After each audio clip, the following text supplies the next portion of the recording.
Ukraine के 30 से ज्यादा शहरों में रूस इस समय भीषण बमबारी कर रहा है।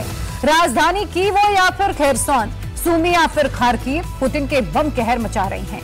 यूक्रेन में रूसी सेना बस्तियां उजाड़ती जा रही हैं और उधर नाटो अब यूक्रेन की मदद के लिए जर्मनी में सेना तैयार कर रहा है।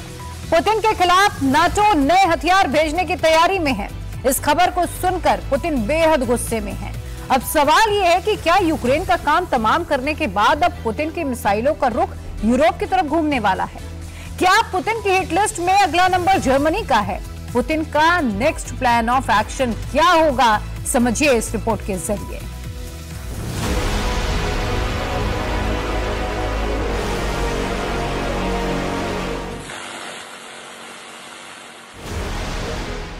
पुतिन का गुस्सा भड़क रहा है। नाटो का दिल क्यों धड़क रहा है?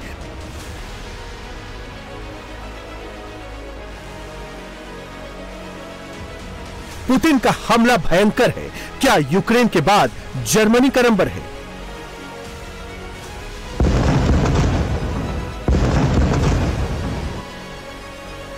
रूस और यूक्रेन युद्ध का नया मोर्चा क्या अब यूरोप बनेगा?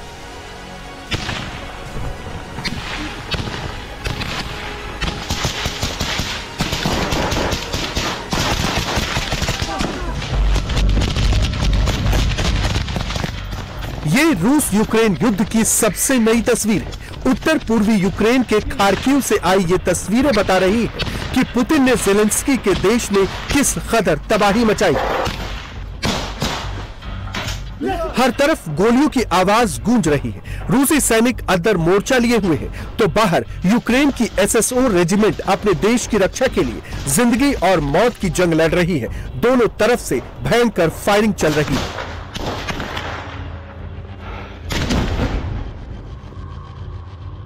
पुतिन यूक्रेन में तबाही मचा रहे हैं। उनके ड्रोन यूक्रेनी फौजी ठिकानों पर आग उगल रहे हैं। ये सुमी से लेकर ज़ेप्रोज़े तक रूसी फौज तेजी से आगे बढ़ रही है। रूसी ड्रोन चुन चुनकर यूक्रेनी सैनिकों को मौत के घाट उतार रही है। रूस ने यूक्रेन पर फैब 3000 बमों का इस्तेमाल भी तेज कर दिया है। रूसी फैब 3000 ग्लाइडेड बम आसमान से मौत बनकर टूट रहे हैं और शहर के शहर खत्म हो रहे हैं।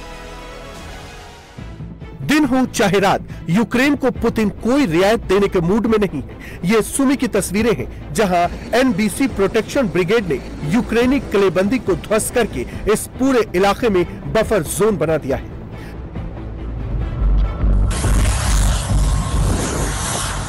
नीपर में रूसी ओसा AKM air defence system Ukraine की मिसाइलों और ड्रोन को हवा में ही ध्वस्त कर दे रहे हैं। उधर यूक्रेनी पोस्टों पर लगे अमेरिकी पेट्रियट सिस्टम रूसी हमले रोकने में नाकाम साबित हो रहे हैं। रूसी ड्रोन और हाइपरसोनिक मिसाइल तेजी से अमेरिकी पेट्रियट सिस्टम को तबाह करती नजर आ रही है। रूस के ताबड़तोड़ हमलों के बीच ज़ेलेंस्की की सेना अब गुरिल्ला स्टाइल में युद्ध लड़ रही है। ये लुहांस्क के क्रेमिना की तस्वीरें हैं जहां यूक्रेनी सैनिकों ने रूसी ठिकानों पर हमला करके बड़ा नुकसान पहुंचाने का दावा किया है। यूक्रेन की फौज अब रूस की एनर्जी साइट्स और पोर्ट्स को टारगेट कर रही है। यूक्रेन के नेपच्यून मिसाइल ने रूस के नोवोरोसिस्क पोर्ट को बड़ा नुकसान पहुंचाया है।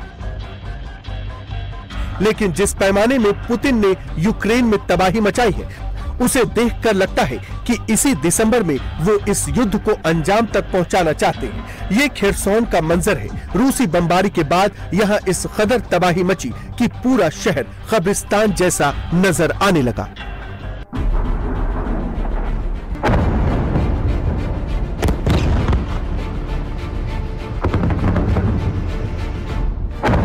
ये यूक्रेन की राजधानी कीव है। यहाँ पूरी रात मिसाइलें बरसती रही, बम गिरते रहे, ड्रोन फटते रहे। ये पुतिन का आक्रोश है जिसमें कीव जल रहा है, आग बरस रही है, लोग मर रहे हैं। नवंबर में कीव पर रूस का ये सबसे बड़ा हमला है। ये कितना डरावना और खौफनाक है, इसका अंदाजा हमले के वक्त अपने घर की बालकनी में मौजूद इस शख्स की रिकॉर्डिंग से पता चलता है। आधे घंटे के अंदर धमाके ही धमाके होते हैं।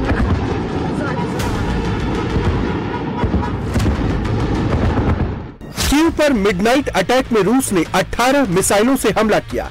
इनमें 9 इस्कंदर बैलिस्टिक मिसाइलें, 6 कैलिबर क्रूज मिसाइलें और 3 किंजल मिसाइलें शामिल हैं। एक हाइपरसोनिक मिसाइल जिरकॉन का भी इस्तेमाल किया, जिसे समंदर से दागा गया था।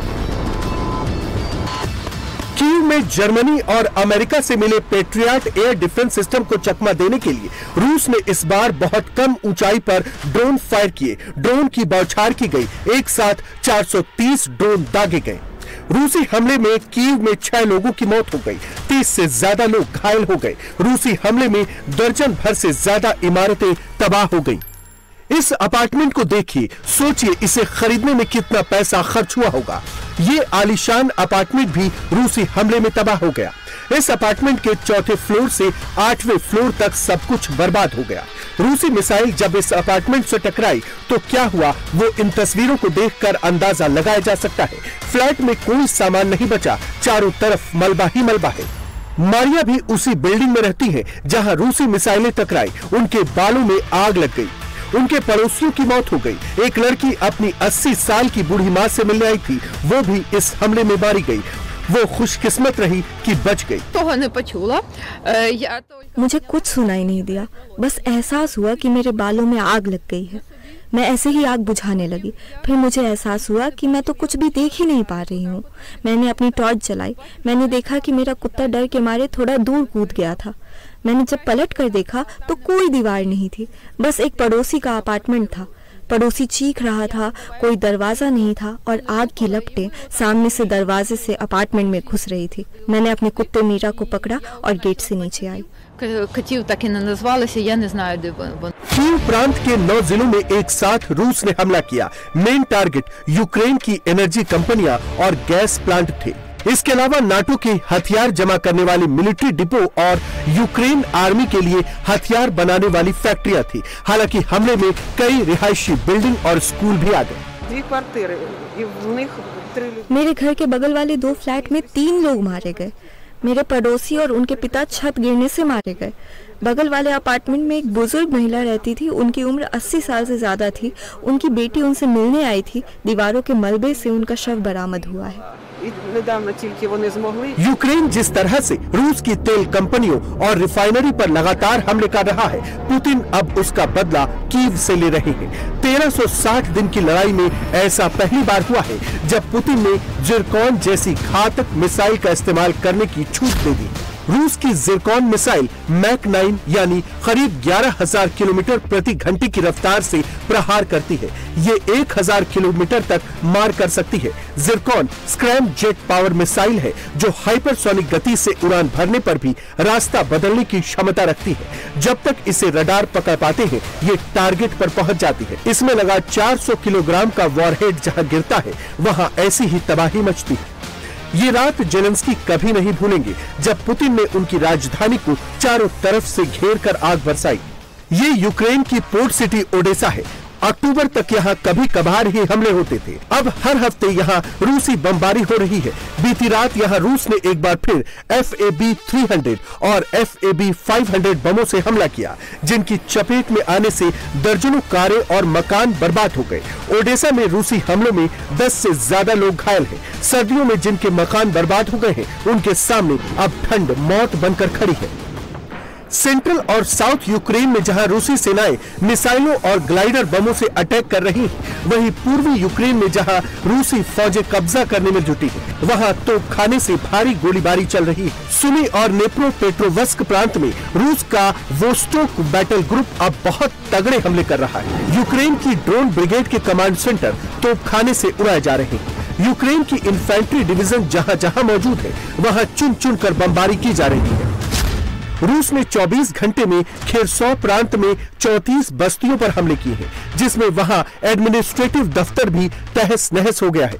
रूसी फौजें ताबड़तोड़ बमबारी करती हुई निकोपोल और सिनेलनिकोव की तरफ बढ़ रही हैं। दोनेत्स्क और पोक्रोव्स्क में कब्जे के बाद अब रूसी सेनाएं क्रोमोटोर्स्क और लिमान कस्बे पर हमले शुरू कर चुकी है। खार्किव में रूसी बमबारी ने 9 और बस्तियों को खंडहर कर दिया है। केवल कीव में रूसी हमले में 6 लोगों की मौत हुई है।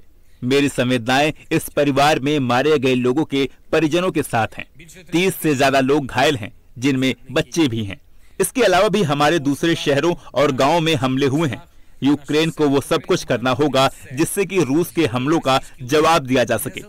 हमारे हथियार, अंतर्राष्ट्रीय पाबंदियां और राजनीतिक दबाव रूस पर काम कर रहे हैं।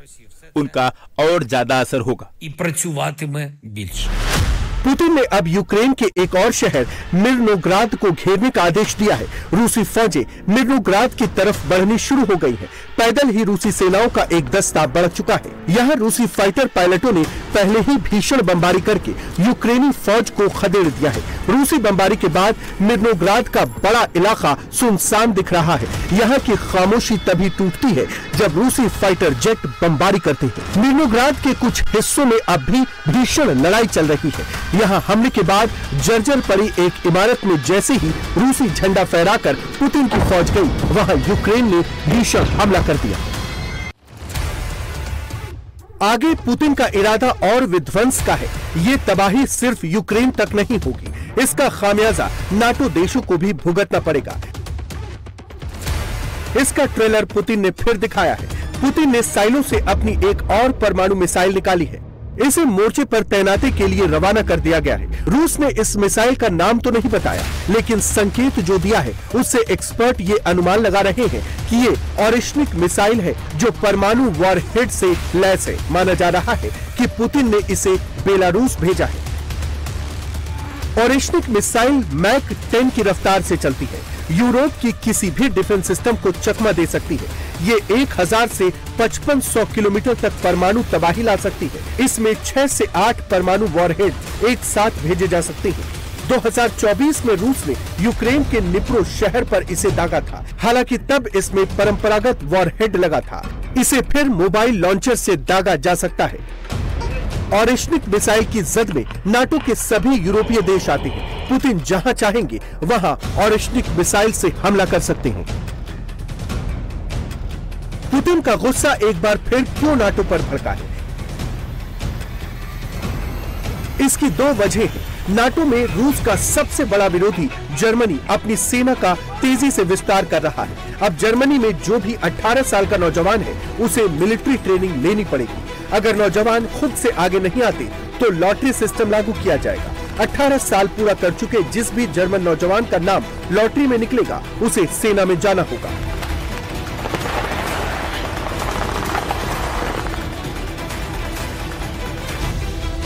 जर्मनी अपने आर्मी पर्सनल की संख्या 2,60,000 तक बढ़ाना चाहता है। इसके अलावा 2 लाख रिजर्व फोर्स भी तैयार कर रहा है।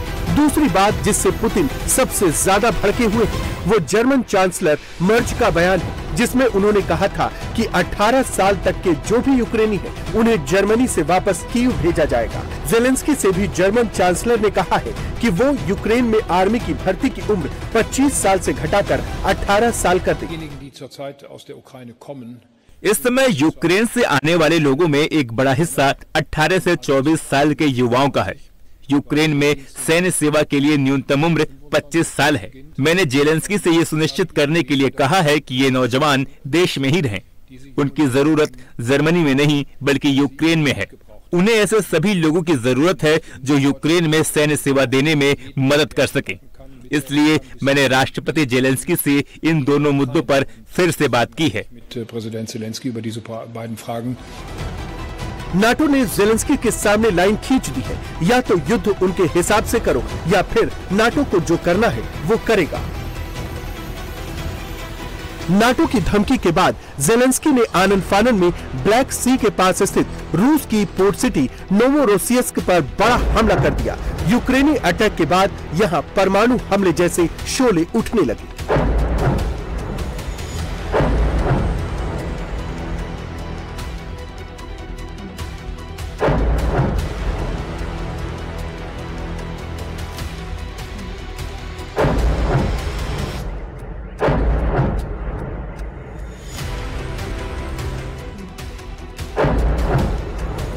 रिपोर्ट्स के मुताबिक यूक्रेन ने रूसी पोर्ट सिटी पर तबाही मचाने के लिए लॉन्ग रेंज मिसाइलों का भी इस्तेमाल किया।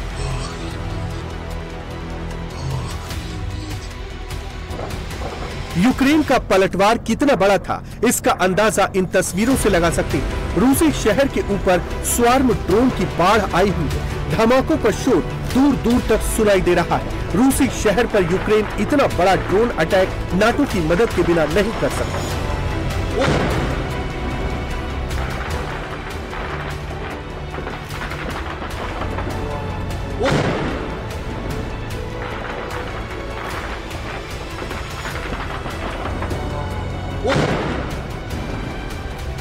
यूक्रेन के हमले के बाद रूसी शहर की 4 बिल्डिंगें बर्बाद हो गई, 2 घरों में आग लग गई। यूक्रेन का निशाना यहां रूस का शेख खारिस ऑयल ट्रांसपोर्टेशन कॉम्प्लेक्स था, जो ब्लैक सी रूसी तेल की सप्लाई में सबसे बड़ा रोल निभाता है।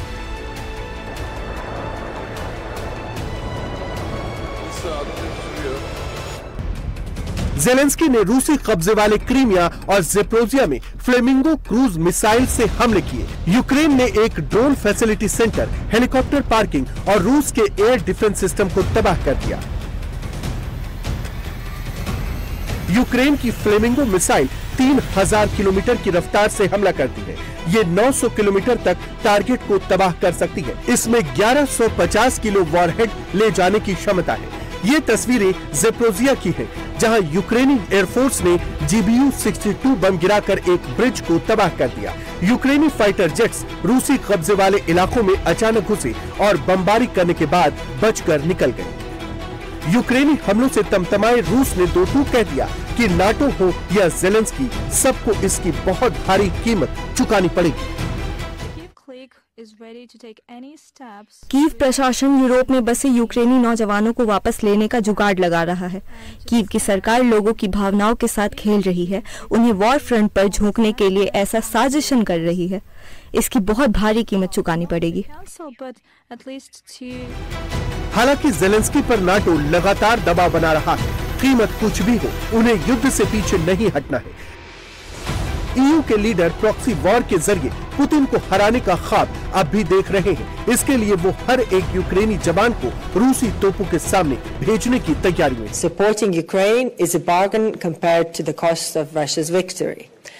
Wars are lost by whoever runs out of money or soldiers first.